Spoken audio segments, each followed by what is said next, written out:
Effort to get us here, and it was the Fort King Heritage Association who managed that effort. We also want to acknowledge the faithful support of community members and staff and elected officials at both the state and local levels who continue to believe in this project. In particular, we want to acknowledge Commissioner David Moore with the Marion County Board of County Commissioners, Council President Brent Malaber with the City Council, and David Laffey, the President of Fort King Heritage Association. And we want to recognize the Tillman and Associates team responsible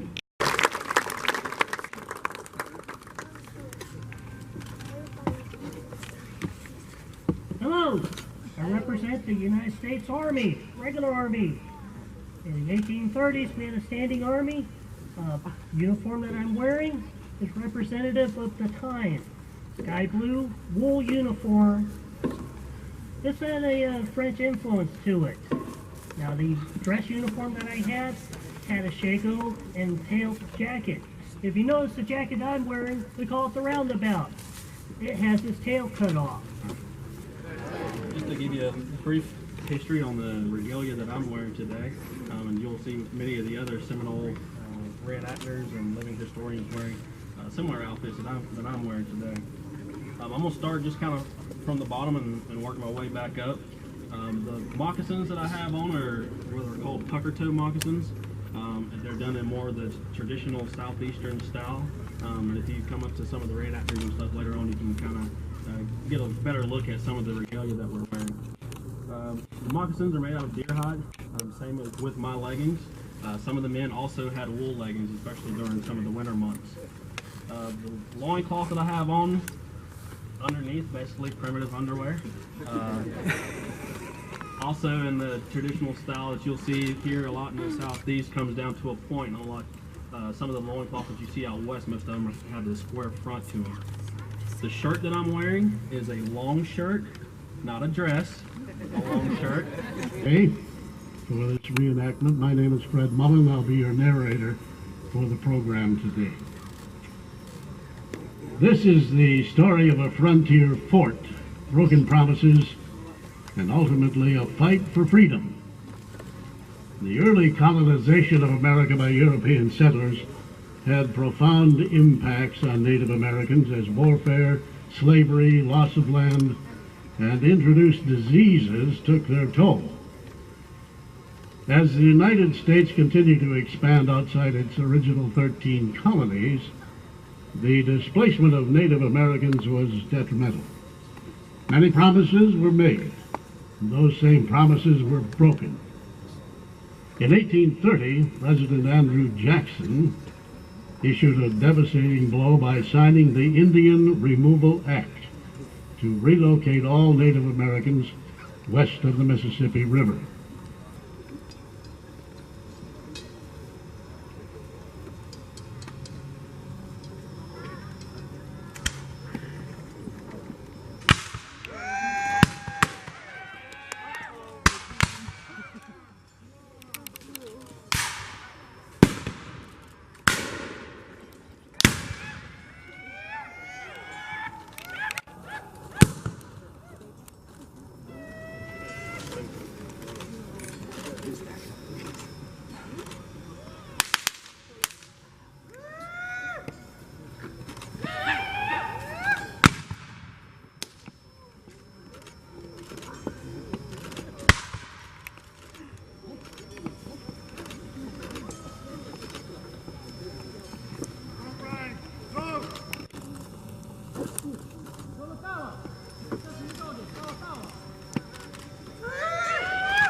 There's a ring of smoke.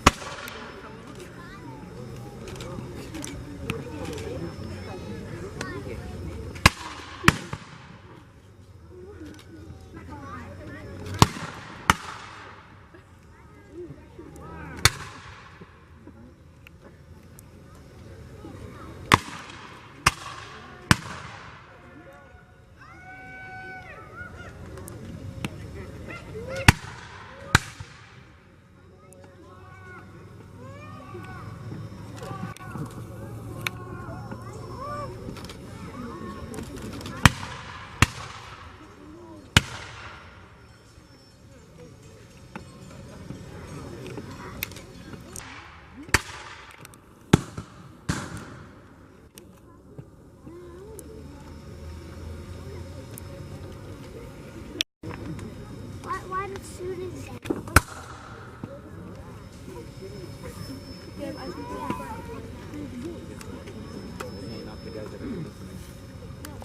just got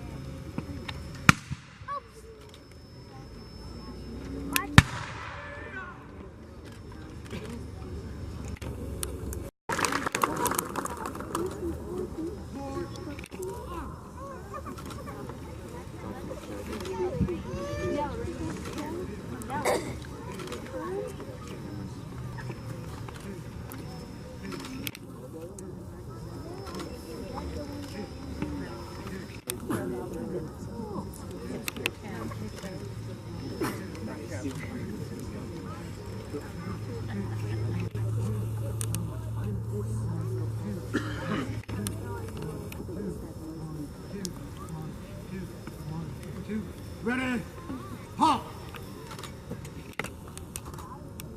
On guard! Ah! Recovery team, out!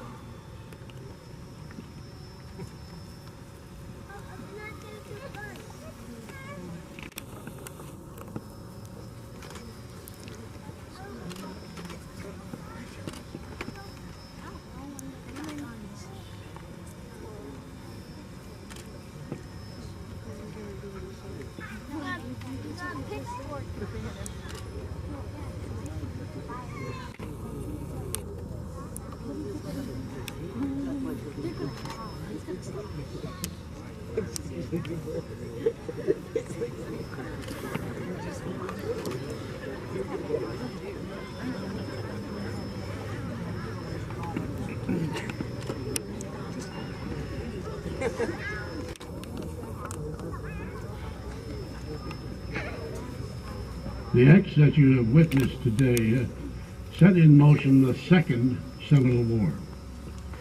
Shortly thereafter, Fort King was abandoned, and the Seminole burned it to the ground in July of 1836.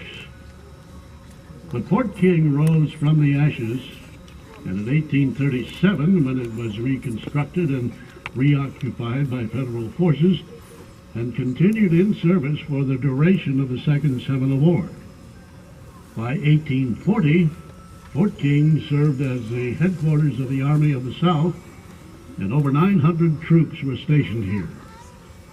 In August of 1842, the Second Seminole War was declared terminated, and the last troops were withdrawn from Fort King in March of 1843. The fort that you see today is a replica of the second fort which stood on this same hill. After the war was over, the fort was designated the county seat of the newly formed Marion County, serving as the county's first courthouse, post office, and general store. Seminole warrior, as they emerge from the trees, you can take your photos. The warriors that fight here today are men first. Men that sow and build and raise the next season of our people. In the north, the trails dug into the earth by our grandfathers are covered over by a relentless need to possess all things that belong to no man. Our voices were not heard in the councils of our parent tribes because we would not sit with the new great tribe. Our voices are now not heard by the great tribe that grows and promises better lives to our mothers. You think? We shoot at them.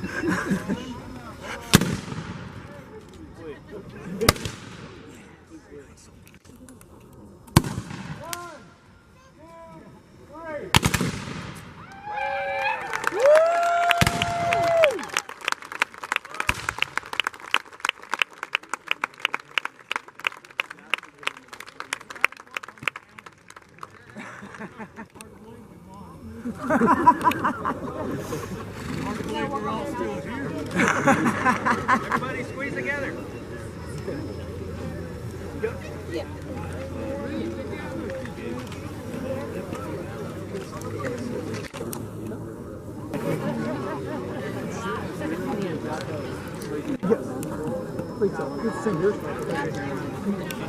What'd you think? Is that a pretty cool battle?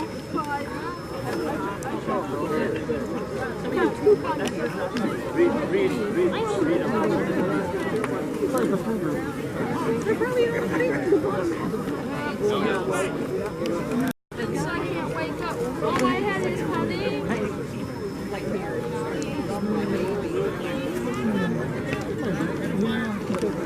Yeah, now it's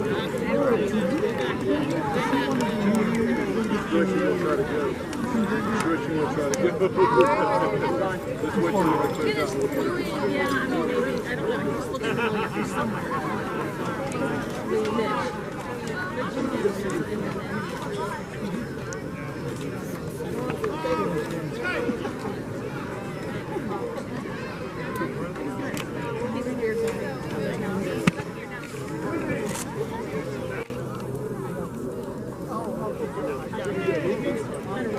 okay.